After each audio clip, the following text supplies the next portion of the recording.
जिस तरह से देश को इन्होंने भाजपा ने बेचने का काम किया है, मैंने इसलिए दावेदारी नहीं की। झगड़े तो हर पार्टी में, आप देखो बीजेपी ने जीते हुए विधायकों को टिकट काट दी, उसमें क्या झगड़े नहीं है। हम 2 सीटों पर कहीं न कहीं हमको महिलाओं को टिकट देना चाहिए। जिस महिलाओं को डराने के बीजेपी के जो विधायक थे, आज भले बीजेपी के विधायक वो नहीं रहे, जिस तरह से देश को इन्होंने भाजपा ने बेचने का काम किया है।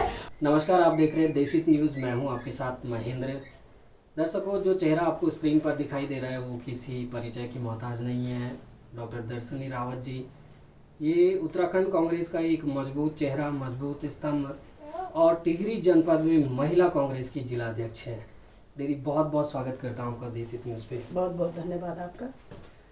दीदी, अभी चुनाव की सरगर्मियाँ तेज़ हो गई हैं और यहाँ से अभी हालांकि कांग्रेस पार्टी का कुछ फाइनल नहीं हो पा रहा है, लेकिन क्या आपकी तैयारियां पूरी है? कांग्रेस से जो भी जिसको भी टिकट मिलता है, क्या कांग्रेस पार्टी के एक कार्यकर्ता के रूप में आपकी तैयारी पूरी है? हाँ, हम राष्ट्रीय पार्टी के लोग हैं जी। और हम हर संभवतः, यही नहीं कि हम चुनाव के टाइम ही हम तैयारी करते हैं, हमारी 24 घंटे की तैयारी होती है और बूथ से लेके और ब्लॉक से लेके और जिला स्तर पर हम लोग हमेशा तैयारी के साथ रहते हैं। चुनाव का कोई समीकरण या तैयारी नहीं होती है। चुनाव तो हमेशा चुनौती होती है और उसको स्वीकार करना हर एक सदस्य का काम होता है। हाल ही में कल प्रदेश कांग्रेस कार्यालय में जो आपकी प्रदेश अध्यक्ष है सरिता आर्य जी, उन्होंने बयान दिया कि अगर उन्हें बीजेपी टिकट देती तो वो बीजेपी में जाएंगे। आप क्या देखते हैं, क्या वो वास्तव में महिलाओं का एम्पावरमेंट के लिए कांग्रेस में आई हैं या फिर आपको लगता है कि ये एक मौके का फायदा जैसा? नहीं, वो हमारी प्रदेश अध्यक्ष रही है, पूर्व विधायक रही है और उनका जो स्वभाव है, मैंने 5 साल देखा है, बहुत ही नरम स्वभाव की है वो। और उन्होंने भावुकता में कोई बात बोली होगी, वो बात अलग है, लेकिन वो पार्टी के साथ हमेशा एक स्तंभ की तरह रही है। और हमको भी, क्योंकि हम उनके जिला अध्यक्ष हैं, उनके नेतृत्व में हमने काम किया है और हमने पार्टी को आगे बढ़ाने का काम भी उन्हीं के नेतृत्व में किया है। हो सकता है उनसे भावुकता में कोई शब्द छूट गया हो, लेकिन शाम को उन्होंने बयान दिया है कि मैं पार्टी के साथ हूँ, अपनी महिला कांग्रेस के साथ हूँ और वो हमारी अध्यक्ष है। हम सब लोग भी उन्हीं से बोलते हैं कि दीदी आप महिलाओं के लिए लड़ो, तो उन्होंने भावुकता में बात बोली होगी।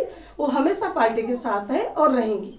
वैसे तो आप देखा जाए तो अनुशासनहीनता के अगेंस्ट किशोर उपाध्याय जी के खिलाफ भी कार्रवाई हुई, उन्हें सभी पार्टी के सभी पदों से निष्कासित किया गया है।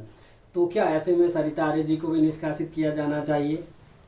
नहीं, पार्टी से किशोर उपाध्याय जी को निष्कासित नहीं किया गया है। उस समिति में कई पार्टी के पदों से किया गया है और उसमें फिर भी जो हमारे ऑब्जर्वर बने हैं जोशी जी, उन्होंने संज्ञान लिया है उस चीज का और फिर उसमें मनन किया गया है। अभी किशोर उपाध्याय जी बड़ा चेहरा है, बड़े लीडर है, हमारे प्रदेश अध्यक्ष रह चुके हैं और माना जाए तो मैंने उन्हीं के नेतृत्व में कांग्रेस में कदम रखा था। जब वो पहला चुनाव टिहरी में लड़े थे, तब से आज तक मैं कांग्रेस में हूँ और मेरे गुरु भी हैं, आदर्श भी है। तो मैं समझती हूँ कि इस तरह से पार्टी को एकदम कोई कदम नहीं उठाना चाहिए, चाहे वो हमारे प्रभारी जी हो, चाहे अन्य कोई पार्टी के बड़े लीडर हो। पहले उनको नोटिस जारी किया जाना चाहिए था कि क्या बात है, स्पष्टीकरण मांगा जाता, जो कि उन्होंने दिया भी है पार्टी को। उसके बाद कोई कार्रवाई होती और पार्टी से किसी को निष्कासित नहीं किया जाएगा। पार्टी का ये तालमेल है, हमारा बड़ा परिवार है और आपने देखा होगा घर में भी झगड़े होते हैं। बड़ा परिवार है तो कई लोग मानते हैं, कई लोग फिर मिल जाते हैं, कई लोगों में झगड़ा हो जाते हैं, लेकिन बाद में हमारा जो बड़ा परिवार है तो हम उसमें सब इकट्ठे होकर उस बात पे मनन करते हैं। झगड़े तो हर पार्टी में, आप देखो बीजेपी ने जीते हुए विधायकों के टिकट काट दिए, तो उसमें क्या झगड़े नहीं है। लेकिन यही होता है कि कांग्रेस बड़ी राष्ट्रीय पार्टी के उसमें है तो उसके जो झगड़े होते हैं वो सामने दिखाई देते हैं, दूसरे लोगों के जो झगड़े होते हैं थोड़ा छुप के दिखाई देते हैं। ओके, कहीं ना कहीं आपने थोड़ा सा डैमेज कंट्रोल करने की कोशिश की है। आगे बढ़ते हैं, हम टिहरी विधानसभा की बात करते हैं। आप टिहरी में जिलाध्यक्ष हैं, क्या हम टिहरी विधानसभा की कुछ सीटों पर महिलाओं को टिकट मिलता हुआ देख सकते हैं कांग्रेस पार्टी की तरफ से? बिल्कुल, मैं मांग भी करती हूँ अपने प्रदेश और केंद्रीय नेतृत्व से भी कि जो हमारी महिलाएं हैं, 6 विधानसभाएं हमारे पास टिहरी में है और उन 6 में से हम 2 सीटों पर कहीं न कहीं हमको महिलाओं को टिकट देना चाहिए। मैंने इसलिए दावेदारी नहीं की, इसलिए आवेदन नहीं किया क्योंकि मैं जिला अध्यक्ष हूँ और मैं ही दावेदारी करने लग गई तो हमारी अन्य महिलाएं कहाँ जाएंगी। मेरा पहले नेतृत्व है अपनी महिलाओं के लिए लड़ना। यदि हाईकमान को मेरी सेवाएं और मेरे संगठन पर और मेरी क्षमताओं पर विश्वास होगा तो मुझे विश्वास है कि 6 विधानसभाओं में 2 पे महिलाओं को टिकट देने का काम करेंगे। ओके, हमने देखा कि प्रियंका गांधी जब से उभर कर आई कांग्रेस की महासचिव, यूपी में उन्होंने मैं लड़की हूँ लड़ सकती हूँ का नारा दिया और उनके कैंपेन के साथ लोग जुड़ भी रहे हैं। उसी कड़ी में करीबन 50 टिकट उन्होंने महिलाओं को दिए भी हैं पहले चरण के लिए। तो ऐसे में क्या संभावनाएं जताई जा सकती हैं कि उत्तराखंड में भी उसी तर्ज पर कुछ हो सकता है? मुझे गर्व है और मुझे इस बात का भी गर्व है कि जो हमारी स्वर्गीय जो हमारी पूर्व प्रधानमंत्री रही है उनकी वो पोती है और उन्होंने जैसे कि इंदिरा गांधी जी ने एक नारा दिया था कि मैं महिला सकती हूँ और मैं लड़ सकती हूँ, मैं डरती नहीं हूँ, मैं डरा सकती हूँ। तो उन्होंने भी ये नारा दिया था और आज प्रियंका गांधी जो हमारी नेतृत्व करी है यूपी का, उन्होंने पहले चरण में 50% महिलाओं को टिकट दिया है और मुझे उन पर पूरा विश्वास है कि जब वो पार्टी की पूरी कमान संभालेगी वो हमारी हर एक महिला का सम्मान करेगी और हर एक महिला को आगे बढ़ाने का काम करेगी। उन्होंने, आपने देखा कल उनका एक वीडियो था कि जिन विधायकों ने उनको डराने और धमकाने का काम अपने क्षेत्र में किया तो उन्होंने वहीं से उसी महिलाओं को टिकट दिया जिस महिलाओं को डराने के बीजेपी के जो विधायक थे।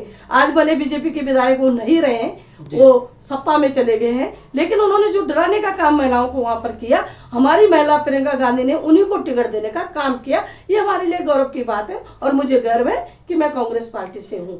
जी, बात करी महिलाओं को लेकर, ये बात हुई टिहरी की। अगर हम बात करें टिहरी विधानसभा की या पूरे टिहरी जिले के आप अध्यक्ष हैं, महिला एम्पावरमेंट की तरफ, महिला सशक्तिकरण की तरफ क्या कुछ वो मुद्दे हैं जिनको यदि आपका विधायक आती है, आपकी सरकार आती है यहाँ से, जिनको आप जनता के बीच लेके जा रहे हैं और जिन पर आपको लगता है कि इन पर कार्य करने की आवश्यकता है, क्या कुछ मुद्दे हैं?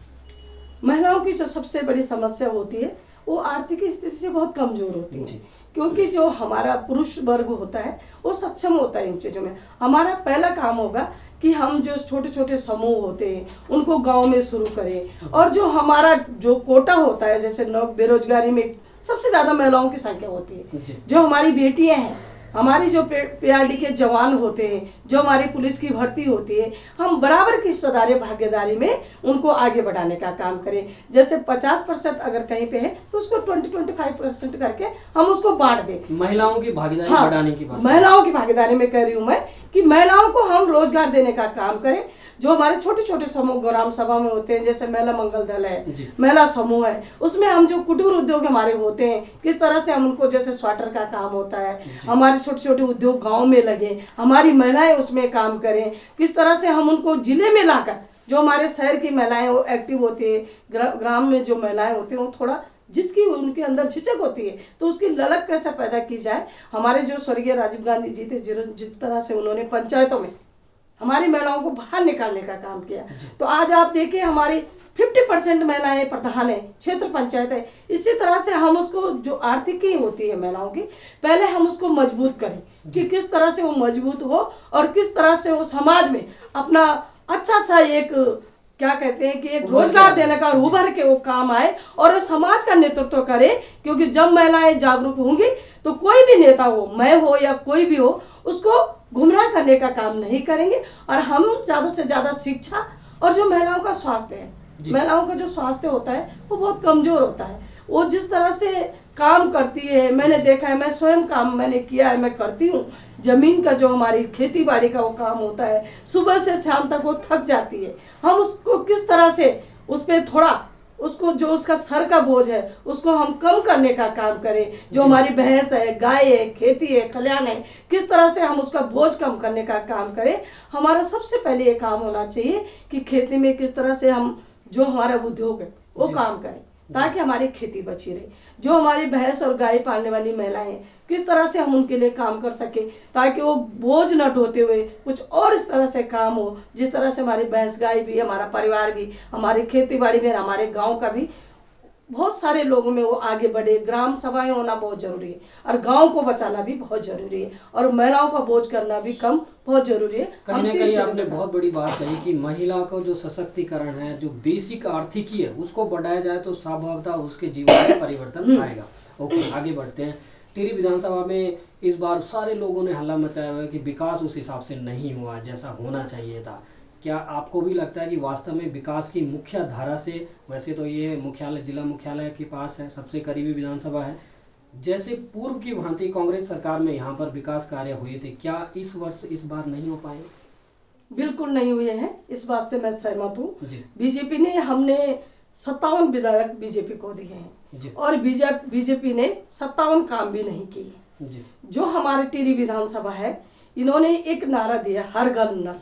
आप जाइए गांव में, उन नलों पे पानी नहीं है, तो इसका मतलब वो सरकार की एक ऐसी योजना थी जिसमें धन का जम के दुरुपयोग हुआ है। और वो दुरुपयोग इतना हुआ है कि जिसके घर में पहले से ही नल था, मैं टिपरी गांव में गई हूँ, वहाँ एक घर में 2-2 नल है। मैंने पूछा 2-2 नल क्यों है? उन्होंने कहा ये तो प्रधानमंत्री जी ने दिया है। मैंने कहा इस पे पानी का है? उन्होंने कहा इसका पानी से कोई मतलब नहीं है। तो ये तो धन का दुरुपयोग हुआ। हमारी बहुत सारे लोग, महिलाएं ऐसे हैं, ग्राम सभाएं ऐसे हैं जहाँ और चीज की जरूरत थी तो उस ग्राम सभा में वो काम होना चाहिए था। दूसरा, जब हमारे हरीश राव जी मुख्यमंत्री थे, आज निर्दलीय विधायक भी बहुत बोलते हैं कि मैंने ये काम किया, मैंने ये किया। मैं आभारी हूँ नारायण दत्तीवर जी की। किशोर उपाध्याय जी यहाँ से विधायक थे।